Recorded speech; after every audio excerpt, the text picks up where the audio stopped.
Welcome back. It's another beautiful day here, and we are doing Projectiles Exemplar number 2. Let's get into it. You can pause and watch that little fun, silly YouTube clip there. But let's use the setup here. A football is kicked at a 40-degree angle with the ground, and it moves at 16.8 meters per second. How high will it go? How far away from the kick will it land? And what will be its hang time? So, first and foremost, picture. Every time, draw a picture.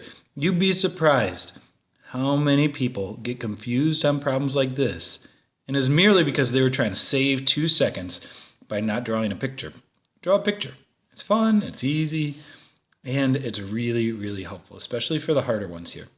And as you can see, and hopefully you can tell, we're getting into harder and harder problems here. Okay, so I'm going to draw my scale a little bit big here. And you don't have to be the best drawer, as you can see right here. I'm not the best drawer, but you get the idea. And it's something that you can put, you can get the idea of what's happening here. He's got like a helmet on, right? And it's something that you can like list all of your variables, and you can see what's going on here. Like a little helmet strap there. Okay, he's kicking the ball. Maybe give him a foot there. Some other foot there too. Okay, great. That's not too bad. We need like a little stand for that. Okay, I'll stop drawing. Okay, great. So now I should put in like the projectile path. So the relative path, it's going to be something that looks like a nice arc there. It'll be some sort of parabola, you say. And if I was a perfect sketcher, well, that's not so bad. If I was a perfect sketcher, it would be a perfect parabola. And now let's try and list things that we know and list things that we're trying to figure out as well. They'll list the knowns and unknowns, as my physics teacher always said. He kicks it at a 40-degree angle going 16.8 meters per second. Well, that's a vector right there. I could draw that vector. So let's go draw that vector. So coming off of here, notice I tried to make it like tangent to the parabolic path there, because it is.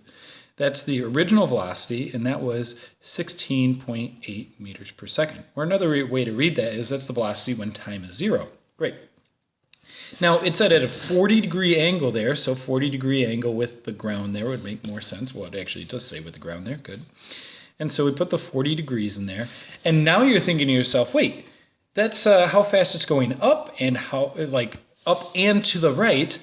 Maybe it would be helpful to put in these little two things called, starts with the C, component vectors. And I would say, absolutely. Can we break down that velocity into how fast it's going just to the right and how fast it's going just up? Notice that these two vectors, by definition, are going to be perpendicular to each other because one is going in the x dimension of our coordinate plane, our Cartesian coordinate plane, and the other one is going in the y dimension there. Okay, so now you could call the bottom one as Vx and the one going upwards as Vy. A lot of people will.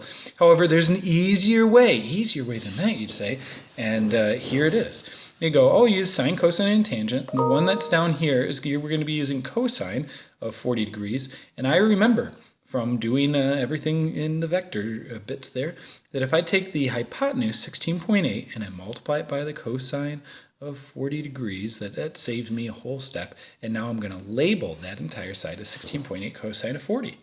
And the same thing over here, but we're going to use sine. It's going to be 16.8 sine of 40 degrees. Now, if you don't remember that, go off to the side there and go SOHCAHTOA, do all your math, and you'll find that you get the exact same value. Okay, good. I'm going to label it like that because it's both going to be helpful now and very helpful in the future when it gets even harder. So, I don't label them as Vx and Vy, although it's not wrong to do that. All right, so now let's keep going on. What else are we trying to find? We're trying to find how high it will go. Well, that's like, maybe they'll do that in purple. That'd be nice. That's like a delta y, how high, and that's like from there down to there, and a big old question mark because I don't know that one. I always kind of remind myself what I don't know. How far away from the kick will it land? Well, that's like, hey, it started there and it ended over there, and I drew over my 16.8. I don't like that. And that's a delta x there. Oh no. There we go. How far that's going to go, and I'll put a little equals question mark because we don't know.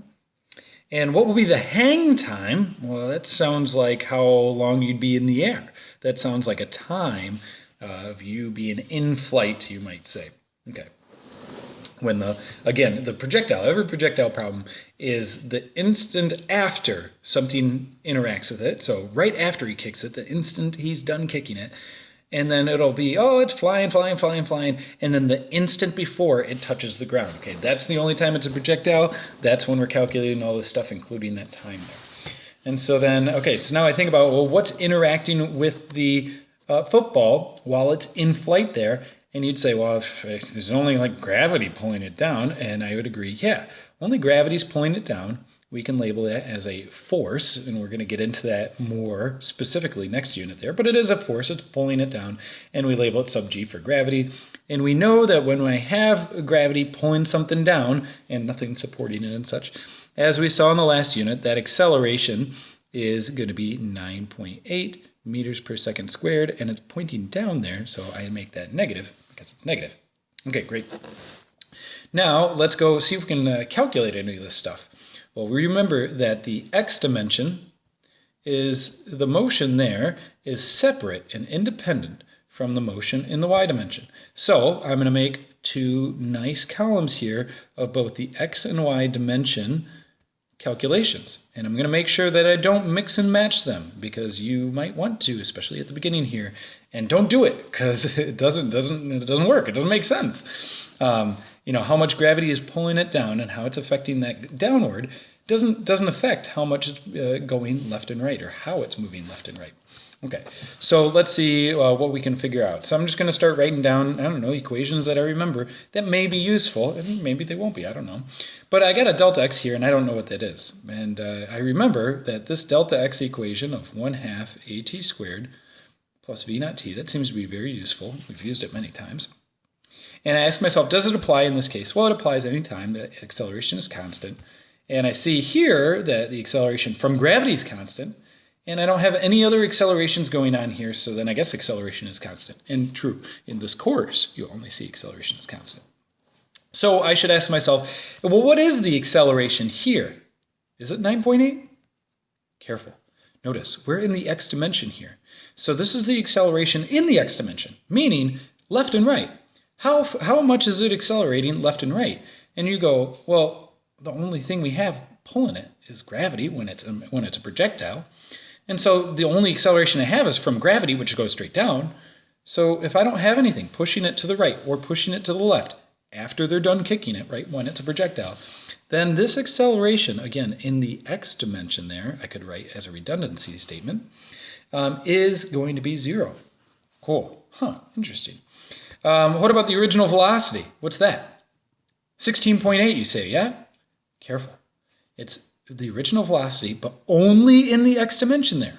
Oh, right. And there was 16.8 in like both x and y is going up and to the right. How fast is it going just to the right? Oh, we labeled that there already. Look at that. That's 16.8 cosine of 40 degrees.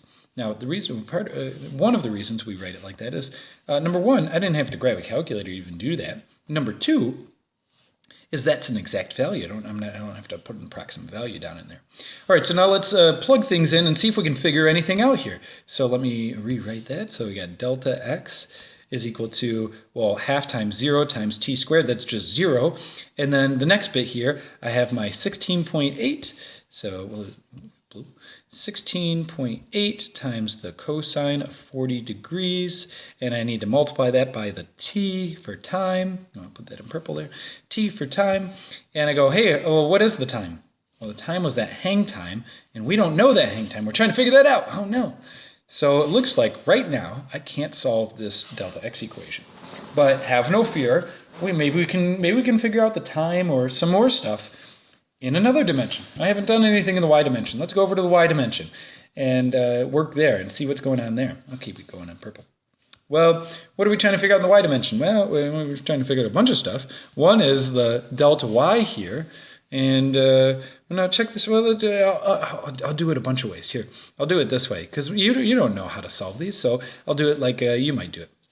So 1/2 at squared plus v naught t, and I go, yeah, that's going to be useful. I need to try to find my delta y there. Okay, well, delta y, if I'm trying to find this delta y here, that's the delta y to the peak there. Okay, cool. Well, do I know the time to the peak there? Well, no, I don't even know the time for the whole thing. Oh, okay. Do I know the acceleration? Yeah, I know the acceleration. Let's list that out. I know the acceleration. Remember, that's negative 9.8 because it's pointing downwards there in the negative direction. Do I know the original velocity? Yeah. Oh, and it's not 16.8. Instead, it's 16.8 times the sine of 40 degrees. Right. But I don't know this time. I don't know this time. So now I'm going to be stuck in the exact same situation here, where I don't know the time. I have two variables that I don't know, both delta y and t, and so they can't solve that here. Oh no. So now there's two ways that we can go about fixing this. Well, number one, we recognize something else. Let me show you a trick that maybe you probably didn't see, but it's just a mathematical trick. And I look at this and I go, hey, the delta y that we were just trying to find was to the middle there. And we still want to find that. But we also want to find the time over here when it gets back down to there. Okay, let's do one thing at a time. If I could figure out this one over here, the end when it hits back on the ground there, if I could figure out that time, then it would probably help me over here in the x dimension. It would solve that problem at least right there. Well, if I was going to use that ending time, I still don't know that, you'd say. Okay, great. But do I know any other information? Do I know any other information about when the football gets back down to here? When it gets back down to the ground. Wait, when it gets back down to the ground, what's my delta y? Yeah, because wait, hold on. If I call the ground here y is equal to 0, which is reasonable and I would do in this problem, if I call that 0, well then it took off at 0, at a 0 position, y position, and it landed at a 0 position. Well, that means that my delta y from the beginning to the end must be 0. Oh, okay. So now notice we're picking 2 points here. We're picking the beginning of where it started, and we're picking the end there. And we're going to look at the time between those two, and we're going to look at the positions between those two. I chose 2 specific points, though. Let's put some of this stuff in and see if we can solve this. I don't know. We'll put in 0 for delta y, because that's true for the entire thing here. And then I'll put in everything else I do know, and I'm not going to color code this. It takes too long to go back and forth. I don't know the time. That's okay. I'm trying to solve for the time. Plus my 16.8 sine of 40 degrees. And remember, that's like all, in parentheses there. And then multiplied by that time there. Now, you might say, oh, I don't know the time. Yeah, that's okay. But look at this equation. Wait, there's only how many variables? 1. There's only 1 variable. I can solve that. And you might look at that and go, that's a quadratic, that's hard to solve. Well, no, it's not. You just use the quadratic formula in your calculator. Some people could graph this. In this case, it actually becomes even easier because look, it's set to equal 0. And I'll do this mathematically. You don't need to solve it like this, but I'll do it mathematically. Half times 9.8, that's 4.9. You'll get used to that as well because you'll do that a ton of different times. And I noticed that between these two factors, the two things added up, I got t is common between them. So I'm going to factor out a t, greatest common factor. You know that that's probably the easiest way to factor anything. And so I'm always looking for that first. And that's equal to 0. And now I recognize, hey, well, t could be 0. Yes, and that would work. So t is equal to 0 is one of my solutions. Now I ask myself, does that make sense? Or is that an extraneous, erroneous solution here? And I go, well, when the delta y is 0, this is saying that the time is 0 when the delta y is 0. Is that true? Well, delta y is 0 is when it ends up over here, but also delta y is 0 when it's at the beginning, which is time is 0. Oh, so it does make sense. Okay, cool. So that makes sense, but not the one I was actually looking for, but notice that comes out nice and neatly as well. And so now I use the 0 product rule as what it's called in math, but I just look at this purple statement here and go, hey, if I make t to be 0, 0 times this whole factor here is 0, and that's how I knew that this is one solution. But then I go, wait, well, what if this whole thing in here happened to come out to be 0? If everything in the parentheses happened to come out to be 0, then all of that would be 0. 0 times any time is just 0, and that would work for this as well. So now I'm going to go and figure out the inner bits there. So I go, okay, well, what if I had 0 is equal to the inner bits here, 4.9t, and this is just math. So if you're like, man, this is like different than my math class. Nope, this is the exact same. You just didn't realize how easy it was. Maybe you just followed a procedure before. I find that happens frequently here. And I've taught all of your math classes before, so I know, I know that does happen. Okay, and that's okay. So now I just go and I solve this here, and I go, oh, let me subtract that over to the other side. Negative 16.8 sine of 40 degrees is equal to negative 4.9t, and I clean things up a little bit more. The negative becomes positive. I move the 4.9 to the other side. I'm just going to do that in one step without rewriting it. 4.9 to the other side, and now I just go grab my calculator. And you might have said, man, I already did this with quadratic formula. That was easier. And I'd say, sure, yeah, you totally can go do that. Now I'm just showing you different ways to do the math, and it doesn't matter. We don't care, both Mr. C and I don't care how you're doing the math, as long as you're doing it correctly and you're not making any silly mistakes going on in there. And you find that the time is 2.20 seconds there. Now remember that you are not going to use a rounded value here of 2.2. You're going to store that into your calculator. So that bottom left-hand corner, the little STO button. And so I'm going to store that as t, since that's a time and that makes sense to me. You can store it as whatever letter you want, and so now I can use it later, because maybe it'll come in handy later. All right, so that's one way to solve for your time there. I'm gonna go back and solve for that time. Well, do I want to do that now? No, I'm going to do that later. I'll do it at the end. I'll show you a different alternate method at the end there as well. So now let's go use that time. That's the time for what? That's the total. I'm going to write it like the problem does. The total hang time. Hang time. Sometimes it'll be called like a flight time. I've heard that before as well. Right? It's the time that it's in the air, you might say, but it's not actually in the air because we're excluding air resistance here. So the total time it's in flight, and that's kind of why I like the in flight better. And so it goes from the start to the end, and it takes 2.2-ish seconds. So now what we're trying to figure out my delta x, we're trying to figure out how far it goes horizontally there as well. And I needed the time to be able to do that. Well, lo and behold, I have the time now I can do that, so I can go and plug that in. And when I go and plug that in, I get delta x. And so now I'm just punching that into my calculator, UR2. And I get 28.36 meters. And that's how far it goes horizontally. And I should probably put this in a box since that was one of my final answers there too. It asked for that. And what else did it want? It wanted the time to the maximum height there. Maximum height. Now there's, again, multiple ways that we can do this here as well. Let me show you one. Well, I'm going to show you the one that works for all cases. This happens to be a special case, and I'm going to talk about why this is a special case here. But I'm going to show you the method that works for all cases here. So I'm going to make a little break here just so I remember that this is like I'm solving for my delta y here, max. I'll put max delta y there. So now I look at that and I go, hey, well, as we did before, my delta y is 1/2 at squared plus v naught t. Can I use this like I did before? I know the acceleration. I don't know the delta y. That's okay. I'm trying to find it. Do I know the time up there? No, it's not 2.2 because that's the time for the whole thing. And now I'm not looking. I need to use the time to instead a different point up here, that highest point. And so now, oh man, well, I don't know that time off the top of my head. So that's going to be pretty hard to use. But do I know any other information at this point right here? So I'm fishing for information now and looking at my diagram going, do I know anything else about this football? Well, what's happening before that peak?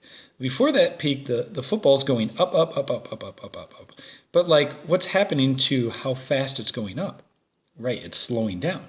Right, it's slowing down because acceleration is like going opposite of the velocity. The velocity is going upwards at the beginning there. And then after the peak there, then it starts speeding up, going down, down, down, down, down. And in my mind, I'm sketching a velocity time graph in my mind here. Did you? If you didn't, that's okay. You're not used to it. You should be doing that, though. At the velocity. And so let's put the y velocity. Let's sketch that out of my head there. What'd that start like? Well, I'm not going to use real numbers because I'm just trying to figure out the general idea here. Well, it started off with a positive velocity, 16.8 sine 40 right there. So it's some high velocity. I'm just going to start it with that, some high velocity at the beginning. And it was a positive high velocity. And it was exactly 16.8 sine 40. And then what happened? Well, then it was like slowing down, going upwards, right? It was slowing down. It's like not going up as fast here, and then it gets to the peak, and then it starts speeding up as it goes down. Okay, cool. Well, how do I show like the slowing down and speeding up on a VT graph? Furthermore, in the y dimension here, how does acceleration show up on this graph? And now you're kind of remembering things, you're pausing, you're looking back in your notes there, and you're going, hey, wait, the slope on a velocity time graph is my acceleration. And what is my acceleration in this case? Oh, it's negative 9.8. So that means that my slope is negative 9.8. And notice, is it changing in value?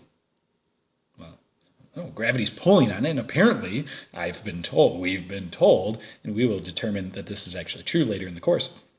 We've been told that the acceleration due to gravity is just this when you're close to the surface of the Earth, and that's true. So that means that the slope here is negative and stays negative the whole time there. So it's supposed to be a nice linear graph there. It stays negative the whole time there. So now I go, okay, well, what does this mean? Well, this means, is this showing the first portion here, maybe down to like where it crosses there? The first portion there, does that show something slowing down? Yes, it does. The velocity here starts off real positive, and now the velocity is getting closer and closer. Each of these dots here, if I put a dot on this line here, each of these dots is going to get closer and closer to a velocity of 0. And right here, the velocity is 0 right there, isn't it? Right? That's what the graph is showing. Where does that point, that's an interesting point, where does that point show up on our diagrams here?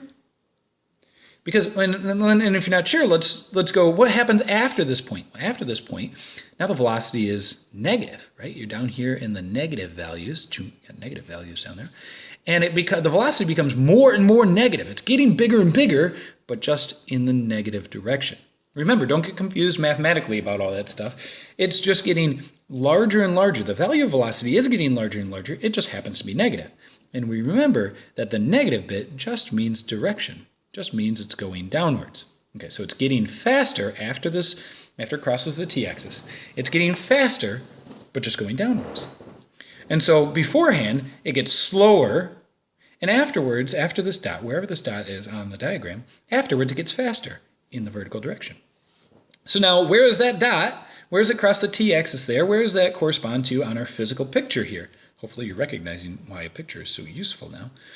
And you're going, wait, it's slowing down in the vertical direction, the football's slowing down as it comes up to the top of this arc, and then it speeds up going down as it comes down from that arc. This is that point. That point is that one right there. They're the same point right there. That means that right at that peak there, the velocity in the y direction is 0. Huzzah! That's new information. Maybe that's useful. Yeah, it is. Okay, let's go see. So the velocity in the y direction is 0. Notice it's not 0 in the x direction. It's still moving to the right there. But in the y dimension, it is 0. And so then I go down here and I go, well, I don't have velocity in the y dimension in there. No, I don't, but I do have other equations up my sleeve. And I go, v is equal to at plus v naught. That seems to be a useful one. These are the two major ones here. And I go, well, this is some ending velocity is equal to some acceleration times some time plus some original velocity there. Well, the 2 points, the original and the ending points that we're talking about right now are where it started at, boom, and the peak there.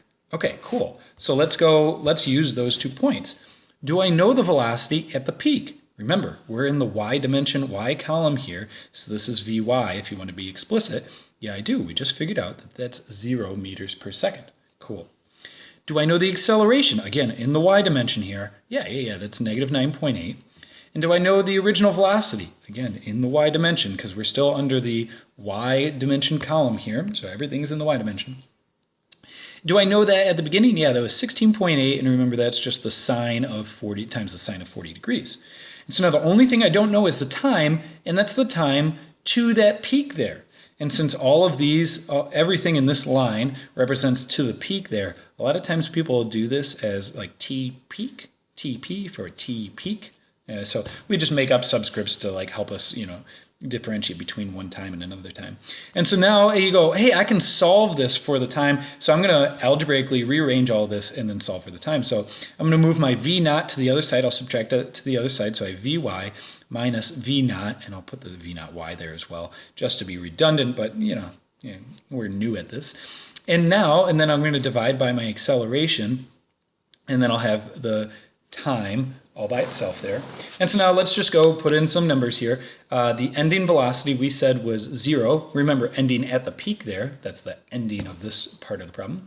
Minus the beginning bit, it was going 16.8 times the sine of 40 degrees at the beginning.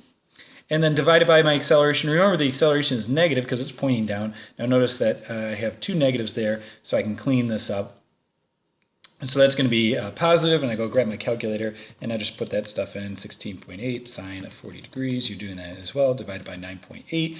And I find this time to the peak there, and I find it to be 1.10 seconds. And I go store that as something else. I don't want to store it as t because I have the other one stored there as well, so I'm just going to store it as U. Maybe I'll do the letter beforehand, S. Yes, S. Okay. Because the full time is t and the letter before that is s, so maybe it makes sense to you. Whatever, it doesn't make sense. Whatever makes sense to you. And so now I go, that's the time to the peak there. And so now I go, oh, now that enables me to use this top equation there. Now I can actually go and do that and find the height there. And that's going to be 1/2 the acceleration, negative 9.8, times my t to the peak there squared, and then plus my original velocity, and I'm running out of room on that line there, my 16.8 sine of 40 degrees times the TP there. Oh gosh, that got ugly. That ran out of room there. So I'm just doing that top equation there and plugging in all of those values there. Okay, and that's supposed to be an arrow right there. There we go. This pen doesn't work too well at the edge of the screen there. So now if I go and put in all of those values there, so I'm just plugging them in. So I have 1/2 times 9.8, that's negative 4.9, and then I put the rest of my calculator, 1.1 squared. Remember, I use all of those values, and then plus my, I'm just going to write it as V naught Y TP. Okay, and so so you just put in all those values as we just recorded right there, and grab your calculator and you plug that away there, s squared. And so, and if you typed that in, if you program that in as a letter there, then you can just use the letters. You don't have to that's the whole point there. Sine of 40 degrees times my s. And I get 5.9595 meters is my delta y, and you might even say max. Yes, and that's it. And that's it. Now, cool. So let's go reread the problem, make sure we solved everything. And I think we did already. Let's see. How high will it go? Yep, we just did that. How far away from the kick will it land? That was my delta x. We did that. And what's its hang time? We got that as well. Now, a couple last little things here. There's multiple ways that you can solve this. Here's another thing that you should look at. Hey, look at this. Let me get a different color here. I'll highlight it here. Look at this time to the peak. And then compare that to the total time. And you're saying to yourself, is that a coincidence that the time to the peak sure looks like it's exactly half of the total time? And I'd say that's not a coincidence in this case. And that's something that's sometimes true, not always true. Here, let me show you. This thing, notice it follows a parabola. All flying objects, you might say, that don't have air resistance, so we're not talking about planes here, but all projectiles will follow some parabolic shape. Great. What do you know about parabolas? Let me go sketch a parabola, like from math class. And what do you know about parabolas here? And I go and sketch a nice one. And my axes are a little bit off. What do you notice about parabolas? And you're going, wait, hold on a second. There's a line of symmetry that goes in a parabola there. Yeah, you remember that. That's great. And I go, okay, great. That means that if I have a parabola that starts at one height and ends at the same height, that whatever time it took to go across on, let's say, this time axis here, now I know I have like negative times here, but we know that the horizontal distance, or in this case time, well, that would just be like half of it to get up to just half of the entire parabola, the peak of that. And so sometimes people will label this as like t1/2 way up there for that one. Now notice, is that always going to be true? Well, yeah, I mean, yeah, it's always true from one height to the same height. But think about this problem. I could change this problem. And what if it landed on like some box up here? And now it would like land up here. Now could I just find the total time here and then cut it in half to get the time to the peak? And you'd say, no, Mr. Wishway, that wouldn't work, because in my algebra problem, that would be like it ends up here and it'd start down here, it'd start at number 1 and end at number 2, and then like it wouldn't be half, it wouldn't be symmetric anymore. And so I'd say yes. I said, yes, you're correct. So careful. The time, you can cut the time in half for highly symmetric problems like this that start and end at the same point, and then half of that time will be exactly half of the way through the parabola there. That'll always be true. But careful, because there's many problems that are not like that, and they start and end at different heights there. So that's why I didn't just immediately cut that time in half and then go, boom, I can plug that in and go on with my merry life. Instead, I showed you another way that you can do this, and this red text way will work every time, which is nice. Okay. Now, again, there's other ways that you can do this as well, but this is one way, and one really good way, I would say. All right. Have a beautiful day. See you. Bye.